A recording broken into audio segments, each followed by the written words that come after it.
going to go to the Treasury, the Department of Business, the government, and we're going to say, we don't think we should be restricted. We want to make sure we've got a declaration. A bit like the Constitution, a Bill of Rights. This is a new, moving, fast-paced arena. We get that.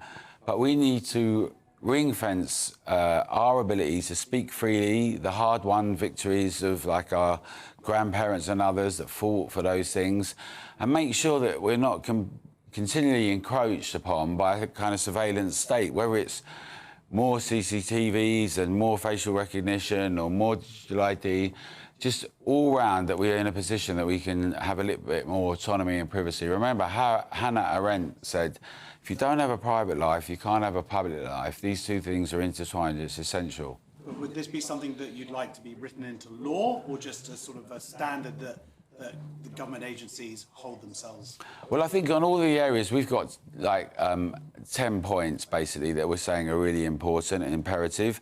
And in each of the arenas, like we campaigned around the Financial Control Authority and the Bank of England around cash.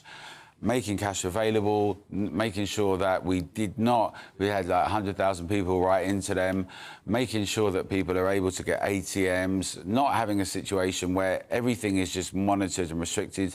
And we want in each of these areas the public to be involved and have their say. Look, Josh, if the public says we don't care about it, we think it's great and fantastic, fair play. But we want to make sure we have the discussion, everyone's clear about it, and they know what the consequences could be, and we can thrash out what that means and see what you'll think about it. Remember, the British public consistently said we don't want digital ID. Tony Blair and the Tony Blair Institute is continually pushing digital ID in different areas, and frankly, we've seen what that all meant with things like vaccine passports and under lockdowns. And even if you're concerned about things like low traffic neighbourhoods and low emission zones and where people are going and not and being fined, we don't want a situation where we've got a state that kind of imposes itself on our private life in our arena.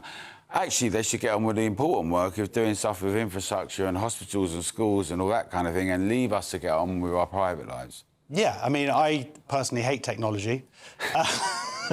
We're on a TV. Yeah, we're on a TV. Yeah, but it's exactly. So I guess it's about the overreach. Is there one particular issue that for you that dominates?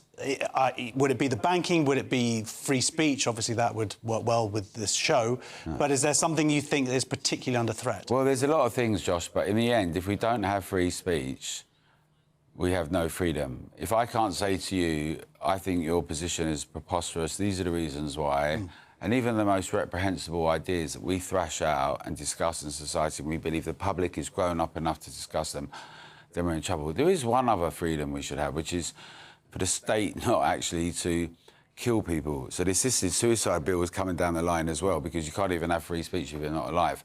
But free speech is imperative, and we think the public are grown up. We don't think they're all these names they call them, gammons, scum, nasty, but we think they're our friends and neighbours, the people all around us, and they can make rational decisions, and they're not all mad, and they're certainly not Nazis. Our grandparents fought Nazis. And we think the British public can make decisions about all these things, and we're really going to encourage them all to have an impact on it. If you like what you saw on the video here, make sure you click on here, because we need to carry on the work we're doing, and the way we do that is through our membership. We'd love you to join. Click on here, see what you can do, and be part of making things better for all of us together. Thank you.